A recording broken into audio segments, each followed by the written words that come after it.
చైతన్య రథం వీక్షకులకు స్వాగతం, నమస్కారం. గంట అరగంట తొందర ఎందుకు అబ్బా అంట పెద్ద డైలాగులు, పర్సెంట అరపర్సెంట అంటూ సినిమా ఆర్టిస్ట్ లాగా డైలాగులు. ఇదో తిమ్మింగళం చక్కగా కొత్తగా దొరికాడు.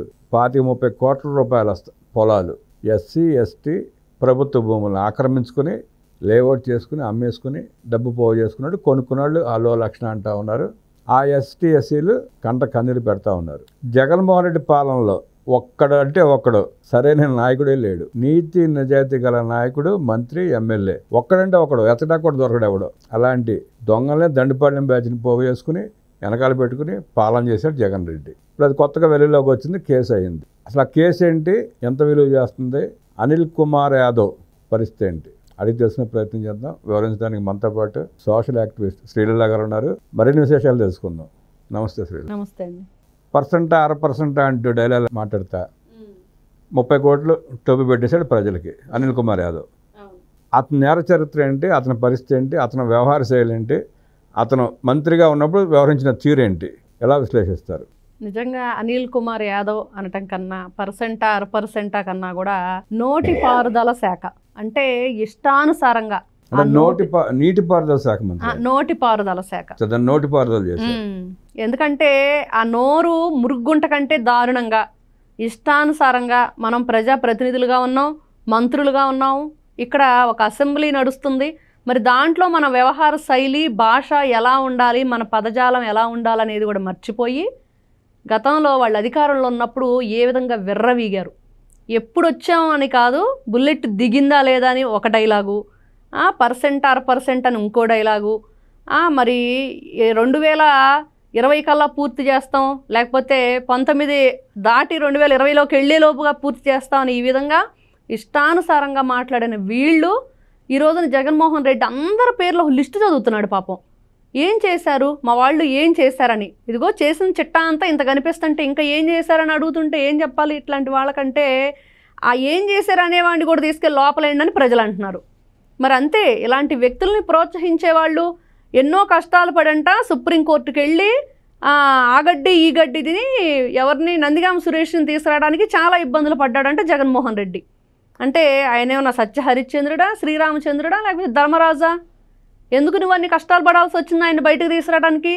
చేసిన పనులు ఎదవ పనులు, చేసిన వాళ్ళు అంతకంటే ఎదవలని ప్రజలకు అర్థమైపోయి మిమ్మల్ని 11 పరిమితం చేసి పక్కన కూర్చోబెట్టారు. అయినా కూడా ఏమాత్రం సిగ్గు లేకుండా నిస్సిగ్గుగా ఈ రోజున ఈ అనిల్ కుమార్ అనే వ్యక్తి మరి ఇష్టానుసారంగా ఎస్సీలు, జగన్మోహన్ రెడ్డి అందుకనే నా ఎస్సీలు, నా ఎస్టీలు, నా మైనార్టీలు, నా బీసీలు అంటే ఎందుకోసం అంటే ఈ రకంగా భూములు దోచుకోవటం కోసం, వాళ్ళని అన్యాయంగా అక్రమంగా వాళ్ళ ఎదురుగా ఇల్లు కూడా ఉండటానికి వీలు లేదని చెప్పి తాడేపల్లి ప్యాలెస్ ఎదురుగా గుడిసెలను బీకి అవతలేపించిన దౌర్భాగ్య పరిస్థితి ఆ రోజు ముఖ్యమంత్రిగా ఉన్న జగన్మోహన్ రెడ్డిది.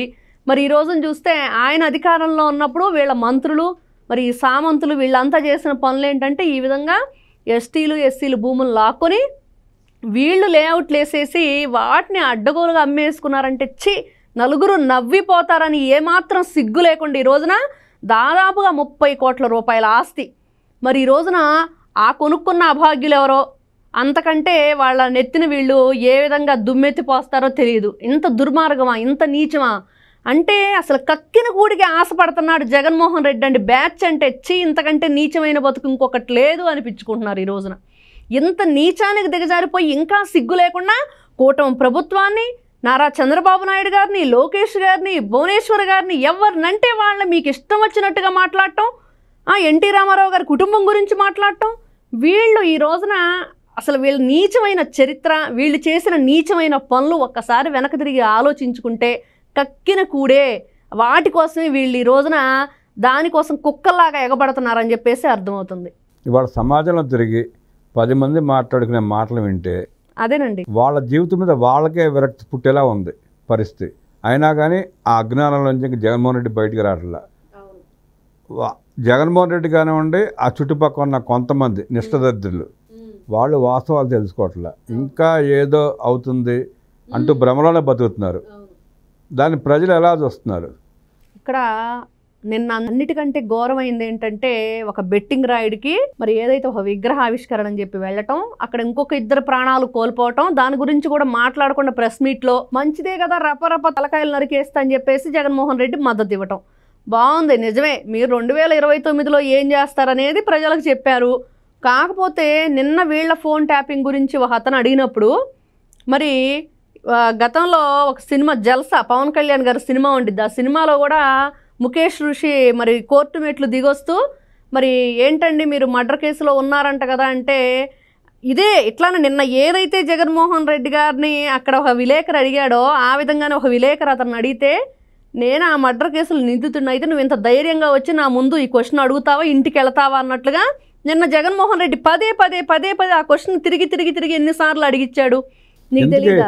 ఎందుకు అడిగిన మొహంగానే అడిగిన వాడి కెమెరా కానీ కనిపించిందా మీకు? ఆయన ఎంచుకుని ఎవరు కావాలో పెట్టుకున్నాయి కాబట్టి అక్కడ ఆ 10 మంది ఎవరు వ్యక్తులు అనేది అందరికి తెలుసు కాబట్టి కనిపించారా?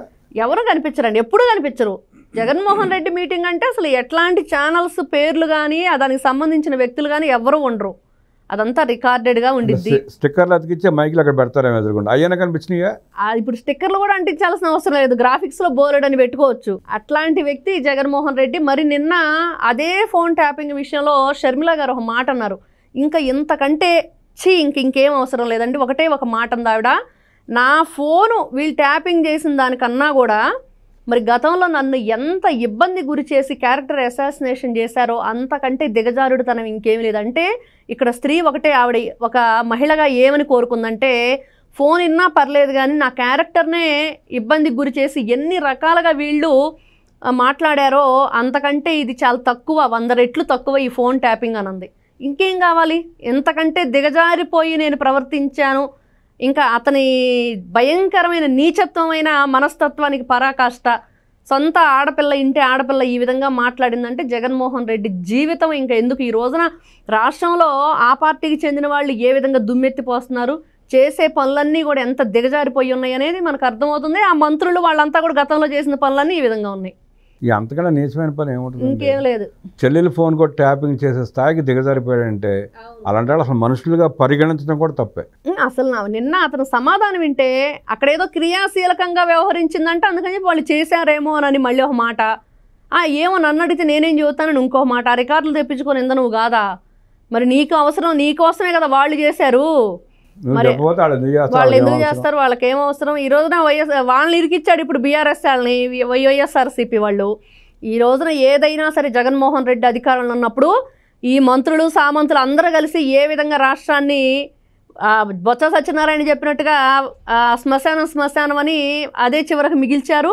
ఈ రోజున ఒక్కొక్కటిగా రాష్ట్రాన్ని ఏ విధంగా తీర్చిదిద్దుకుంటూ వద్దామని చూస్తున్నా కూడా వీళ్ళ వికృత రూపాలతోటి వికృత చేష్టలు ఏ విధంగా చేస్తున్నారంటే, ఈ రోజున వీళ్ళు గతంలో చేసిన పనులన్నీ కూడా ఇంకా వెలుగులోకి, ఇంకా నిజాలు బట్టబయలు అవుతుంటే అనిల్ కుమార్ యాదవ్ లాంటి వాళ్ళు చేసినవి ఇలాంటివన్నీ నిజంగా ఎంత నీచానికి దిగజారిపోయారు. ఎస్సీ ఎస్టీల భూములు ఇక్కడ నిజంగా ఈ రోజున ప్రతి ఒక్క ఎస్సీ ఎస్టీ సామాజిక వర్గానికి చెందిన వాళ్ళందరూ కూడా ఒకసారి ఆలోచించుకోండి.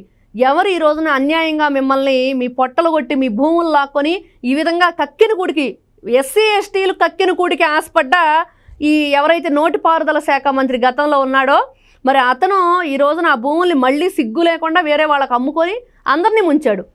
మరి ఈ రోజున ప్రభుత్వం ఈ రోజున ప్రజాప్రభుత్వం వచ్చి మరి ప్రజల తరపున నిలబడి అది ఎవరిది ఏంటని చెప్పేసి మొత్తం నిజాలు బయటకు తీస్తే మొత్తం కూలగొట్టి పక్కన పెట్టారు, లేఅవుట్లు అన్నీ పీకించేశారు. మరి అయినా కూడా ఏమాత్రం సిగ్గు లేకుండా మరి నిన్న చెవిరెడ్డి భాస్కర్ రెడ్డి లాగా మళ్ళీ పోలీసుల మీదకి బెదిరింపులు దిగుతారే తప్పించి ఎక్కడా మేము తప్పు చేశామని ఒప్పుకునే రకాలు కాదు ఈ రాక్షస మూక. అంటే పోలీసులు వాళ్ళ సహజ శైలిలో వాళ్ళు వ్యవహరించకపోవడంతో వీళ్ళు రెచ్చిపోతున్నారు. అవును, వ్యవహరిస్తే సెటెడ్ అయిపోతాయండి. మరి అంతే కదండి. ఇప్పుడు నిన్న అంబటి రాంబాబు ఉన్నాడు, గతంలో ఇష్టానుసారంగా రెచ్చిపోయాడు తెనాల్లో. మరి నిన్న గుంటూరులో ఈ తత్తినపల్లిలో కూడా అలా ప్రవర్తించడానికి హౌస్ అరెస్ట్ ఎందుకు చేయలేదు?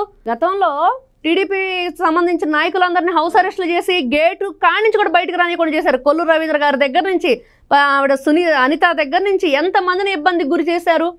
మరి ఈ రోజు ఎందుకు చేయట్లేదు పోలీసులు వాళ్ళ బాధ్యత? వాళ్ళు కూడా ప్రకటనలే తప్ప మొన్న అన్నారు ఎలా చేయమని చెప్పి, ఎలా చేయమన్నప్పుడు అందరిని హౌస్ అరెస్టులు చేస్తే సరిపోయేది. మరి అదే అది కదండి, ఎందుకు చేయలేనది వాళ్ళకే తెలియాలి. ఇప్పుడు వాళ్ళ మీద కేసులు పెట్టారు, మేము భయపడము, దేనికి భయపడలేదు, తగ్గేది లేదని చెప్పేసి జగన్మోహన్ రెడ్డి యాక్షన్లు చేసి చూపిస్తున్నాడు ఇట్లా ఇట్లా అని చెప్పేసి.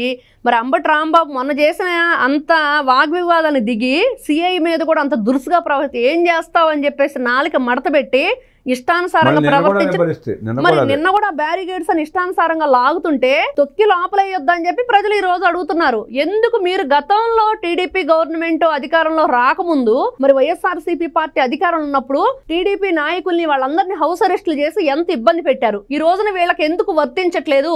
పోలీసులు ఎందుకు ఈ విధంగా ద్వంద్వ వైఖరి చూపిస్తున్నారు? అసలు ఏ ప్రభుత్వం ఈ రోజున అధికారంలో ఉందో కూడా ప్రజలకు అర్థం కాని పరిస్థితి ప్రజలు వాపోతున్నారు. ఎస్సీ ఎస్టీ బీసీ మైనారిటీ, మళ్ళీ చెప్తున్నా, ఎస్సీ ఎస్టీ బీసీ మైనారిటీ, ఈ 4 వర్గాలని జగన్మోహన్ రెడ్డి, వైఎస్ఆర్ కాంగ్రెస్ పార్టీ నాయకులు, పెద్దిరెడ్డి రామచంద్రారెడ్డి, అనిల్ కుమార్ యాదవ్ ఇలాంటి వాళ్ళు, వీళ్ళు చేసినంత అన్యాయం ఆ 4 వర్గాలకి మనిషి అయి పుట్టినవాడు ఎవడో చేసి ఉండడు. జగన్మోహన్ రెడ్డి ఆ 4 వర్గాల పట్ల అన్ని అన్యాయమైన పనులు చేశాడు. వాళ్ళ ఆస్తులు దోచుకున్నాడు, వాళ్ళకు రావాల్సిన సంక్షేమ పథకాలనే దోచుకున్నాడు, కేంద్రం ఇచ్చిన నిధుల్ని దోచుకున్నాడు, వాళ్ళ ఆస్తులు దోచుకున్నాడు, ప్రభుత్వం ఇచ్చిన భూములను కూడా, గత ప్రభుత్వాలు ఇచ్చిన భూములను కూడా దోచుకున్నాడు. అంతటి దుర్మార్గపు పాలన చేశాడు.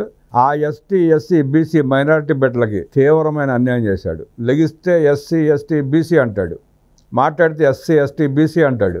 జగన్మోహన్ రెడ్డి అంత దుర్మార్గపు పాలకుడు ప్రపంచంలో ఎక్కడా ఉండడు. మళ్ళీ రావద్దని మీరందరూ మనస్ఫూర్తిగా కోరుకుంటూ ఆ జగన్మోహన్ రెడ్డి చెప్పే మాయ మాటల నుంచి బయటికి రమ్మని విశ్లేషించిన శ్రీలీల గారికి ధన్యవాదాలు.